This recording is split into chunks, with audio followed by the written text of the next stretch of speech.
오늘 우리가 나눌 하나님의 말씀은 출애굽기 20장 12절 한 절입니다.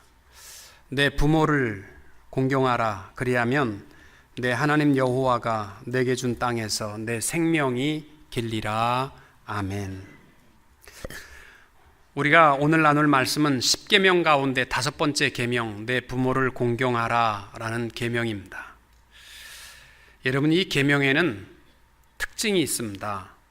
첫째가 뭐냐면 10계명 가운데 유일하게 시한부를 띠고 있는 계명입니다. 다른 계명은 죽기 전에 철들면 늦게라도 지킬 수 있는 계명이지만 5계명은 내가 지키고 싶어도 부모님이 안 계시면 결코 지킬 수 없습니다. 그래서 시한부가 있는 계명이라 그렇게 부릅니다. 노나라 사상가인 증자는 말하기를 부모가 돌아가신 후에 황소를 잡아 드림이 살아계실 때에 닭 한 마리 잡아 드림만 하겠느냐, 이런 말씀을 했습니다. 여러분, 제가 어떤 분 전도하려고 그랬더니 자기는 교회 못 나간대요. 왜? 그랬더니 자기 죽은 다음에 제사밥 못 찾아 먹을까 봐 교회 못 나간다. 여러분, 죽은 다음에 뭘 먹을 수 있어요? 무슨 유교가 무슨 효의 종교라고 하지만 아닙니다. 진짜 참된 효의 하나님 위치에 두고 공경하게 하는 것은 기독교입니다. 제사상을 풍부하게 차리면 자기와 자기 식구들은 잘 먹을지 모르지만 돌아가신 분은 밥 한 톨 못 먹습니다. 해마다 5월이 되면 우리나라 라디오에 부동의 신청곡 1위 곡이 있습니다. 수십 년이 지나도 부동의 1위, 그것은 나훈아의 불효자는 옵니다, 이 곡입니다. 그 내용은 이렇습니다. 불러봐도 울어봐도 못 오실 어머님을 원통에 불러보고 땅을 치며 통곡한들 다시 못 올 어머니여, 불초한 이 자식은 생전에 지은 죄를 엎드려 빕니다. 손발이 터지도록 피땀을 흘리시며 못 믿을 이 자식의 금의 환양 바라시고 고생하신 어머님이 드디어 이 세상을 눈물로 가셨나요? 그리운 어머니. 이게 왜 부동의 일일까요? 사람들의 마음에는 다 부모님의 사랑을 깨닫는 순간은 이미 too late, 돌아가셨기 때문입니다. 그러니까 그 속상한 마음을 다 가지고 살아간다는 것입니다.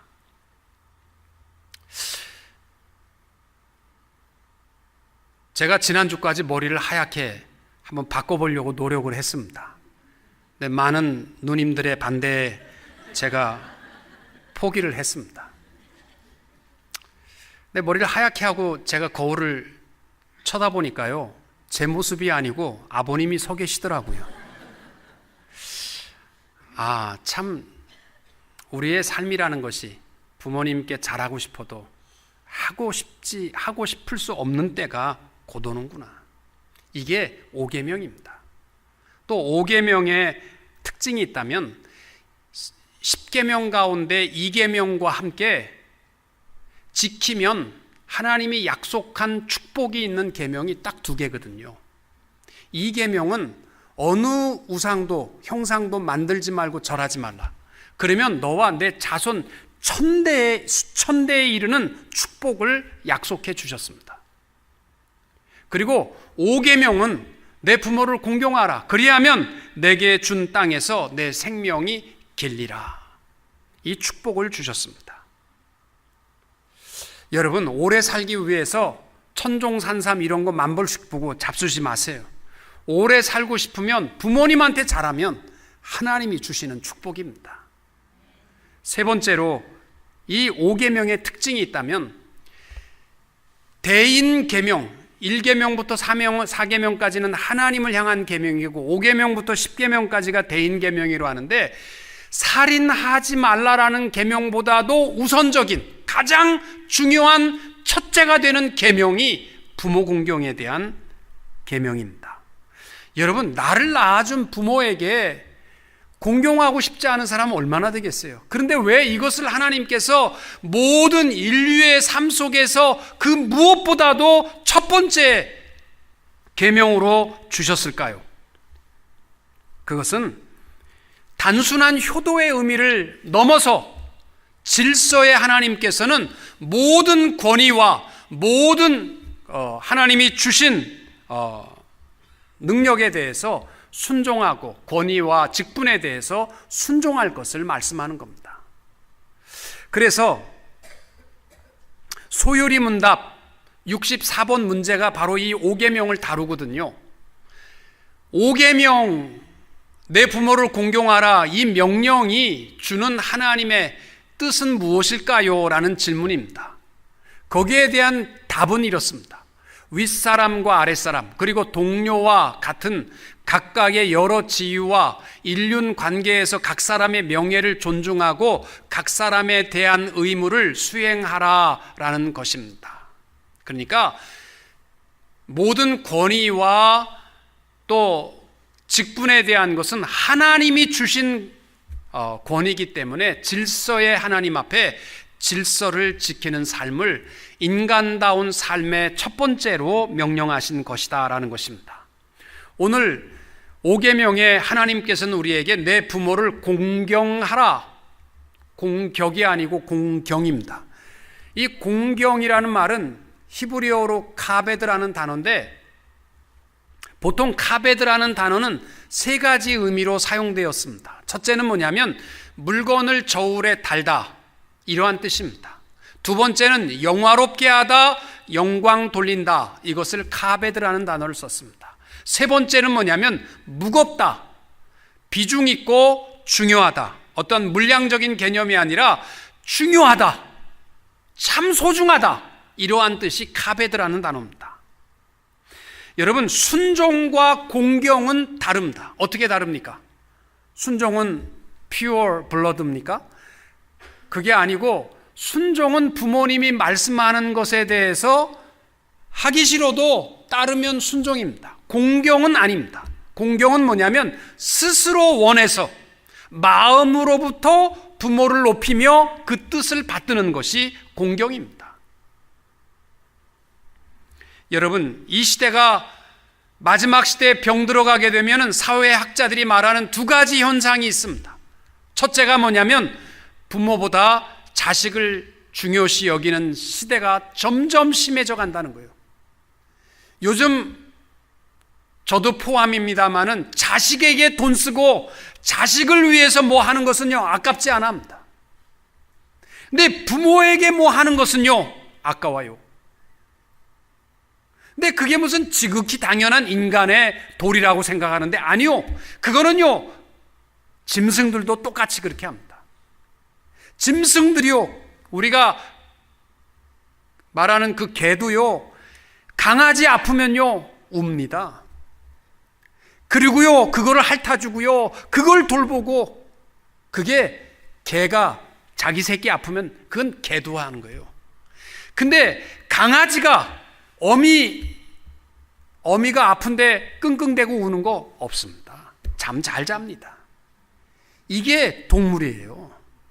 그래서 여러분, 자녀에게 잘하는 것을 무슨 대단한 인격이에요. 그건요 개와 돼지도 그렇게 한다, 이렇게 생각, 동물적 본능입니다. 부모를 공경하는 것은요 짐승은 못하는 거예요. 도덕과 선한 양심과 하나님의 형상이 그나마 남아서 회복될 때에 이루어지는 것이 부모 공경이에요.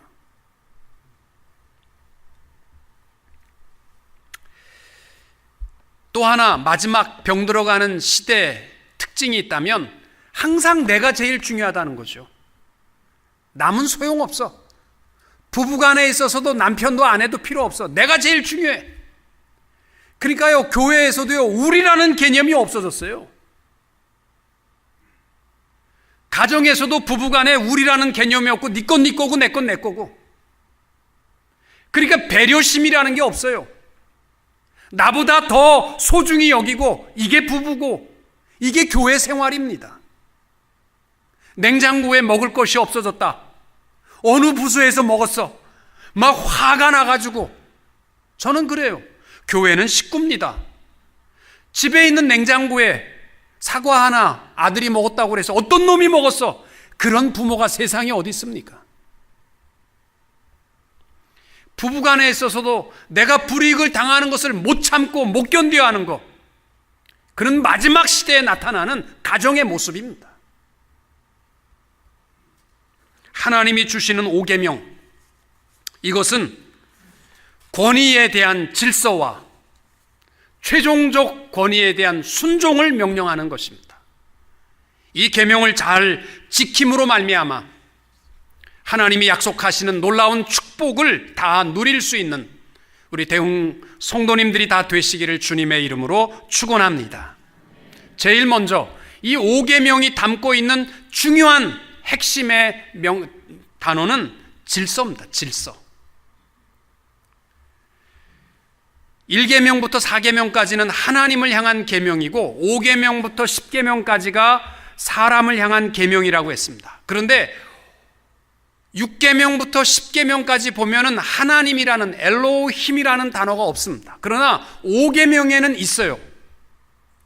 우리가 봉독한 말씀에 보면은 내 부모를 공경하라 그리하면 내 하나님 여호와가 내게 준 땅에서 내 생명이 길리라 하셨거든요. 그래서 유대인들은 전통적으로 5계명을 하나님을 향한 계명이라고 정의합니다. 근데 사실 5계명이 왜 소중하냐면, 부모라는 위치가 어떤 위치냐면 하나님께서 지금도 생명 창조 사역을 하는 데 있어서 부모를 하나님의 창조 사역의 동역자와 대리자로 삼으신 거예요. 그러니까 하나님이 부여한 권위가 부모에게 있다는 거예요. 그러니까 하나님의 주시는 권위 앞에 순종하고 질서 지키는 것이 마땅하다라는 것입니다. 하나님께서 경외한다라는 단어는요, 오직 하나님 앞에 써야 할 단어입니다. 그런데 하나님 스스로가 예외적으로 경외하는 단어를 써도 되는 대상을 말씀했는데, 레위기 19장 3절에 보시면 너희 각 사람은 부모를 경외하고 나의 안식일을 지키라. 나는 너희의 하나님 여호와이니라. 하나님께서 부모에게는요, 경외하라 라는 단어를 쓰셨습니다. 그만큼 부모에게 주는 권위가 크다라는 거죠. 그 권위 앞에 질서 지키라는 것입니다. 여러분, 왜 부모에 대한 공경을 모든 사람을 향한 계명 중에서 제일 첫 번째에다가 두었을까요? 그것은 하나님이 허락한 권위에 대한 질서를 지키라는 것입니다. 여러분, 부모는 인간이 만든 제도가 아니라 태초로부터 하나님이 허락한 권위입니다. 부모가 완벽할 수 없습니다. 실수와 허물이 있어요. 그럼에도 불구하고 하나님이 부여한 권위이기에 순종하라는 것입니다. 성경에 보시면 노아의 홍수가 끝난 다음에 노아가 방주 짓던 일을 하다가 심심했는지 모르지만 포도주를 먹고 취해서 벌거벗고 대낮에 잠들었습니다. 그 모습을 누가 봤냐면 노아의 아들 중에서 큰아들인 함이 가서 봤어요. 보자마자 돌아와서 자기 형제들에게 욕한 거예요. 아버지가 노망 들린 것 같다. 술 먹고 대낮에 벌거벗고 누워서 자고 있다. 그래가지고 셈과 야벳이 가서 아버지의 치부를 보지 않기 위해 뒷걸음으로 덮을 것을 가지고 가서 아버지를 덮어줬습니다. 그 결과는 뭐예요? 함은요, 하나님이 주신 저주가 있습니다. 가나안은 종의 종이 되리라. 종도 아니고 가장 낮은 종의 위치로 저주하십니다. 셈과 야벳은 부모의 치부를 보지 않고 덮어줬다는 것 때문에 그들을 축복하여 주셨습니다. 셈의 하나님 여호와를 찬송하리로다. 하나님을요, 셈의 하나님이라고 부릅니다. 또 야벳은 야벳을 창대케 하시리라. 야벳을 풍요로운 축복으로 축복하셨습니다. 실수는 아버지가 했어요. 그런데 거기에 대해서 조롱하고 거기에 대한 허물을 드러낸 아들 비방한 자들은 저주받을 수밖에 없었습니다. 사무엘하 6장에 보시면은 하나님의 언약궤가 이제 다윗성으로 오벳 에돔의 집을 떠나서 다윗성에 들어올 때 다윗이요 마음이 조마조마했습니다. 왜? 과거에 한번 옮기려다가 우사가 즉사하는 일이 있었거든요. 그래서 조마조마하게 언약궤를 기다리는데 언약궤가 다윗성에 도착했습니다. 그러니까 다윗 왕이 너무 기뻐가지고 왕인데도 불구하고 벌떡 일어나서 막 열심히 좋아서 춤을 췄습니다. 그 춤을 추는 가운데 자기의 하체가 드러나는 것도 모르고 덩실덩실 춤을 추는 걸 보고 그의 아내가 미갈이 다윗을 보고 조롱합니다. 저게 왕이라고.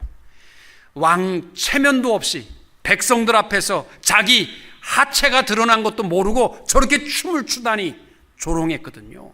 그 결과가 뭐예요? 미갈이 저주받습니다.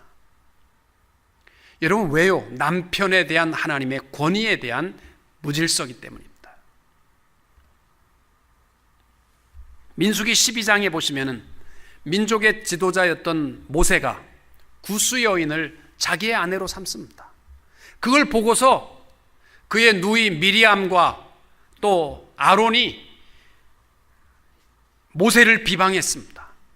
그 결과 분명히 모세가 잘못했는데 미리암에게는 하루아침에 문둥병에 걸려 눈과 같이 하얗게 되는 그러한 저주를 받습니다. 이게 뭘 얘기하는 거예요? 다 권위에 대한, 하나님이 주신 권위에 대한 질서 지키라는 거예요. 이게 5계명입니다. 그래서 부모 공경의 속에는요, 하나님이 내게 주신 권위, 하나님이 내게 허락하신 성직, 하나님이 내게 주신 직분에 대해서 순종하고 귀히 여길 줄 알아야 한다는 것입니다. 저는요 25살 때 대흥교회에서 전도사 생활하고 목회를 하면서 지금까지 어제도 많은 목사님들이 와서 저한테 그러더라고요. 한 교회에서 오래 있었다고 참 대단하다고. 그래서 저는 그랬어요. 제가 대단한 게 아니고 우리 교인들이 참 대단합니다. 제가 봐도요 저보다 인격적으로 훨씬 훌륭한 분 많습니다. 저보다 훨씬 지혜롭고 훨씬 모든 일을요 정말 멋지게 감당하시는 능력 있는 분들 많습니다. 제가 능력이 있어서 목회하는 것은 아닙니다. 하나님께서 부족하고 어리석다 할지라도 나를 들어서 하나님의 귀한 직분을 주셨기에 주를 의지하며 감당하는 것, 이것이 성직입니다. 여러분에게 주신 권사와 안수집사와 장로와 모든 직분에 대해서 소홀히 여기지 마십시오. 하나님께서 여러분에게 주신 귀한 직분인 것을 소중히 여길 수 있어야 합니다. 오래전에 우리 교회 그 원로 장로님이셨던 분이 병원에 거반 천국문 앞에까지 갔다가 죽을 뻔했다가 살아나셨어요. 그래가지고 병원에 제가 갔더니 의식을 찾으셔서 함께 제가 찬송을 부르고 장로님 손을 붙들고 기도하는데, 장로님이 기도하는데 내 손을 붙들더니 자기 머리 위에다 이렇게 얹으시는 거예요. 그래서 어떻게 하겠어요? 제가 장로님 머리 위에 손을 얹고 기도했습니다. 그리고 끝난 다음에 그랬어요. 장로님이 저보다 영성도 뛰어나시고 모든 면에 저보다 훌륭하신데 부끄럽게 왜 제 손을 머리에 얹으셨어요? 그 장로님이 27살 때 장로 피택 받아서 평생 장로하신 분이니까 그분이 그러더라고요. 목사님, 내가 권영국 목사의 축복받은 게 아니고 주의 종이기 때문에 성직자의 축복을 사모하며 받은 겁니다. 이게요 하나님이 주신 이게 귀한 직분이라는 것이 바로 이것입니다. 여러분 5계명은요 질서입니다. 부모에게 하나님이 주신 권위, 또 남편에게 주신 하나님의 권위, 또 교회에서 내게 주신 성직들, 모든 권위에 대해서 질서 있게 감당할 수 있게 되시기를 바랍니다. 저는 그래요. 교회에서 장로님들이나 권사님이 좀 잘못할 때가 있어요. 그래가지고 저게 장로라고 저게 집사라고, 저는 그런 분들은요 두렵습니다. 절대로 그렇게 하시면 안 됩니다. 두 번째로, 이 5계명의 중요한 의미는 우리는 머리를 숙여야만 하는 존재라는 것을 평생 잊지 말고 감당하라. 이게 2계명, 5계명입니다. 여러분, 자식 없는 부모는 있습니다. 그러나 부모 없는 자식은 없습니다. 나는 부모가 없는데요, 그건 부모가 낳고 사건이 있어서 못 만났을 뿐이지 세상에 무슨 뭐 알에서 튀어난 생명이 어디 있어요. 다 부모님이 계시지요. 부모님의 희생을 통해서 우리는 태어납니다. 그러니까 이 말은 뭐냐면, 내가 아무리 잘나도, 내가 천하의 권위를 다 가졌어도, 내가 모든 물질을 다 소유했어도 내 위에 높으신 분이 있다는 거예요.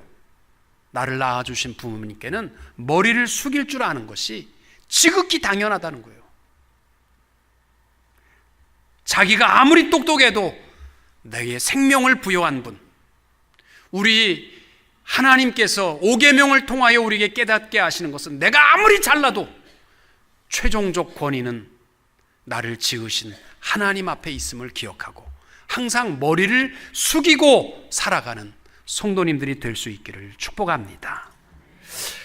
언젠가 이 성경 공부를 하는데 어떤 형제가 그 얘기하더라고요. 목사님, 저도 우리 아버지를 섬겨야, 공경해야 됩니까? 왜요? 우리 아버지는 술주정뱅이였습니다. 그리고 남봉꾼이었습니다. 그리고 폭군이었습니다. 어머니를 얼마나 때리고, 우리는 기억나는 거라고는 아버지한테 매일 맞은 것밖에 기억에 남지 않습니다. 몇 번이나 죽이고 싶은 마음을 가졌는지 모릅니다. 그래도 공경해야 됩니까? 자기가 교회 예배 드리는데 중학교 때 아버지가 자기 이름을 부르고 술 먹고 와가지고 예배 드리는데 와가지고 자기 개 패듯이 패갖고 질질 끌고 갔다는 거예요, 자기를. 그래도 공경해야 됩니까? 그래서 제가 그랬어요. 형제님, 다른 건 모르겠는데 5계명에 형제님만은 빼놓고 공경하라, 그런 말은 없네요. 공경하세요. 그리고 제가 볼 때 최고의 공경은 참는 게 아니고 예수 증거하시는 겁니다. 예수 믿게 하는 것이 부모에게 주는 최고의 공경입니다. 알겠습니다. 그러더라고요. 여러분, 부모가 항상 옳아서 순종하라는 거 아닙니다. 분명한 것은 부모를 공경할 때 하나님께서 축복하마 약속해 주셨습니다. 저는 형제가 아들 둘, 딸 둘입니다. 그래서 형님하고 나하고 이제 아들이 둘인데, 우리 어머니께서 한 15년, 20년 전쯤 된 것 같아요. 한 번은 저에게 그러더라고요. 옛날에는 머리가 그렇게 많이 안 빠졌대요. 그런데 요즘은 머리가 이렇게 많이 빠지는 이유가 샴푸가 독해서 그런 것 같다. 그러니까 빨래비누로 머리를 감든지 다이알 비누로, 옛날에 그렇게 머리 감을 때는 머리 안 빠졌으니까 그게 좋은 것 같다. 그 말을 듣고서요, 저는 당장에 엄마, 그걸 그래 말이 되니, 샴푸가 얼마나 연구해서 머리에 좋은 영양분을 주는 건데. 그때 아니다, 옛날에 샴푸 안 쓸 때는 그렇게 안 빠졌다. 우리 형님은 예, 그리고 지금까지 다이알 비누로 머리 감습니다. 머리 다 빠졌어요. 지금 여기 요만큼 남았어요. 그래도 어머님의 말씀이 항상 맞다. 그래가지고요, 다이알 비누로 머리를 감습니다. 우리 형님이 저보다는 훨씬 더 효자입니다. 여러분, 5계명을 통해서 오늘 꼭 기억해야 할 것이 있습니다. 평상시에 예수 잘 믿고 순종하는 것처럼 살다가 결정적인 순간에 내 스스로 내가 힘을 가지고 결정한다면 그 하나님 없는 사람입니다. 그러나 뭐 날라리처럼 살아도 결정적인 순간에는 하나님의 뜻에 절대적으로 순종하고 결정할 수 있는 사람, 그 사람이 하나님의 자녀인 것이 맞습니다. 여러분, 우리의 최종적 권위는 하나님께 있는 것을 기억하시고 늘 하나님 앞에 엎드릴 줄 아는 자들이 되시기를 축복합니다. 여러분, 기도 생활 왜 하는 거예요? 기도 생활 지금도 풍성한데 뭐가 더 바라고 주세요 주세요, 그게 기도 생활은 아니잖아요. 기도 생활을 하는 이유가 뭡니까? 모든 결정함에 있어서 최종적 권위를 하나님 앞에 두고 하나님의 결정을 묻기 위하여 우리가 엎드리는 것이 기도 생활 아닙니까? 매일매일 하나님 앞에 엎드려서 하나님 어떻게 해야 될까요? 묻는 것이 기도 생활 아닙니까? 말씀 생활이 뭐예요? 여러분, 말씀 안 봐도요 살아가는데 별 지장 없어요. 몰라도요 신앙생활하고 하는데 별 지장 없어요. 근데 왜 말씀 생활을 왜 합니까?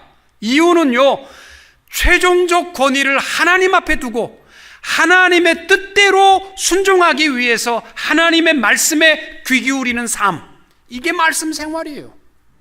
최종적 권위가 내게 있다고 생각하면요 말씀 볼 거 없어요. 왜 봅니까? 잠언 16장 1절에 이렇게 말씀합니다. 마음의 경영은 사람에게 있어도 말의 응답은 여호와께로서 나느니라. 아멘. 잠언 16장 9절에 사람이 마음으로 자기의 길을 계획할지라도 그 걸음을 인도하시는 자는 여호와시니라. 아멘. 잠언 3장 6절 너는 범사의 그를 인정하라. 그리하면 내 길을 지도하시리라. 아멘. 마지막으로 이 5계명에는 이 땅 위에 우리가 최고의 축복들을 약속해 주신 것이 5계명입니다.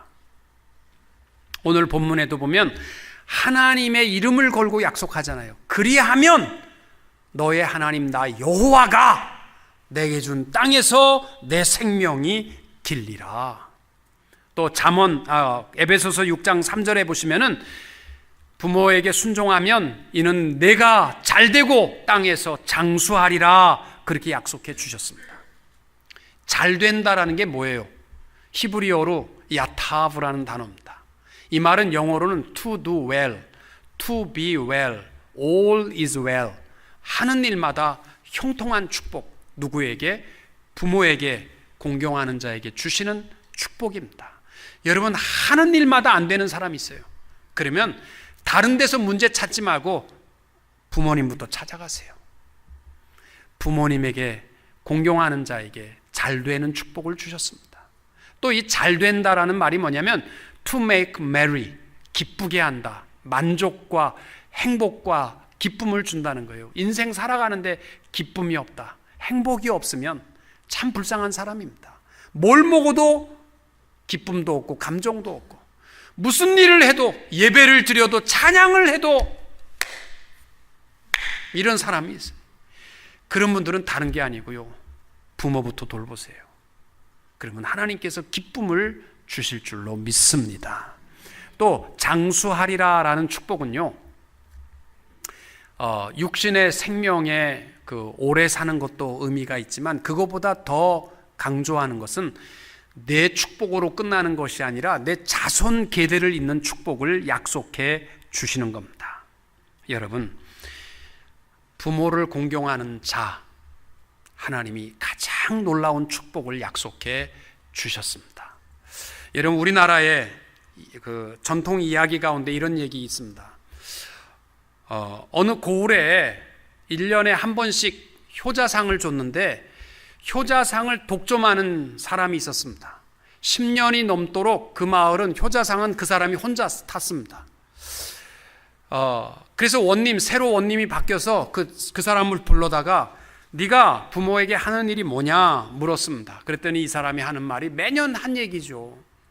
예, 저희 어머님이 10년 훨씬 전에 돌아가시고 아버님 홀로 계셔서 너무 제가 마음 아파 아침 저녁으로 부모님께 아버님께 문안 드렸습니다.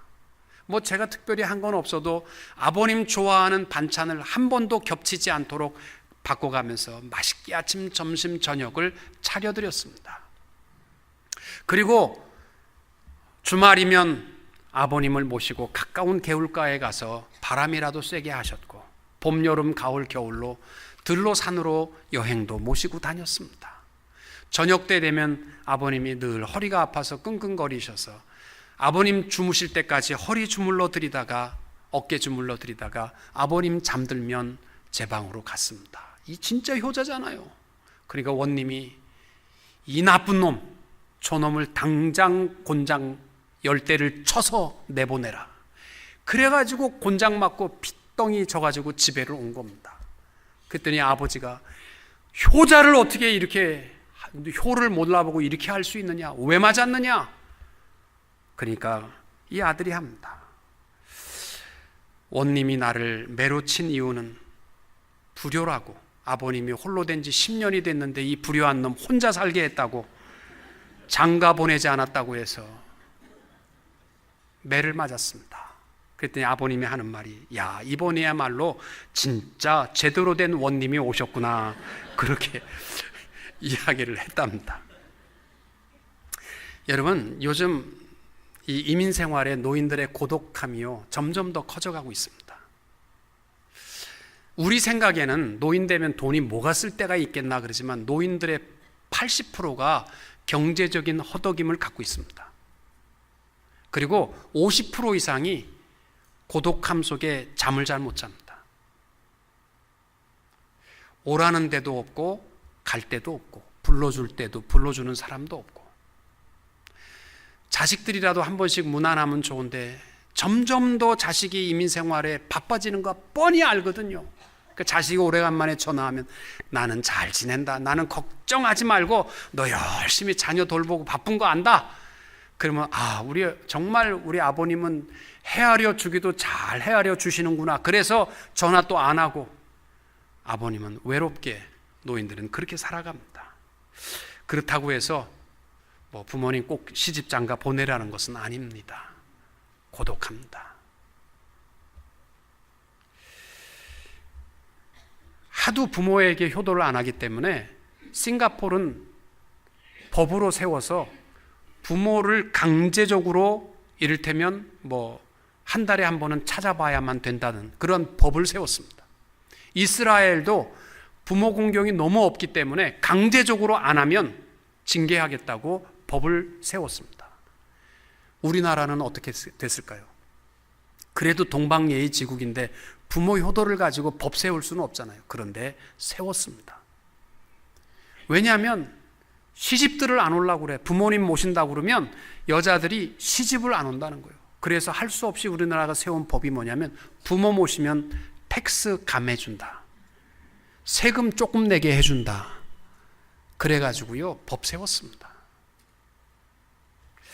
여러분, 오늘 말씀을 그냥 지나가는 계명으로 듣지 맙시다. 이건 최고의 축복이 약속되어 있습니다. 그리고 인간다운 삶의 기본이에요. 이거 안 돼 있으면 나머지 잘해도 아무 소용없습니다. 시한부가 있는 계명입니다. 그리고 인간다운 삶의 근본이 되는 법입니다. 모든 권위 앞에 질서를 지킵시다. 그리고 항상 우리는 머리를 숙여야 하는 존재, 최종적 권위가 하나님께 있음을 기억하고 삽시다. 그래서 약속하신 잘되고 장수한 축복을 자손 대대로 누릴 수 있는 성도님들이 되시기를 주님의 이름으로 축원합니다.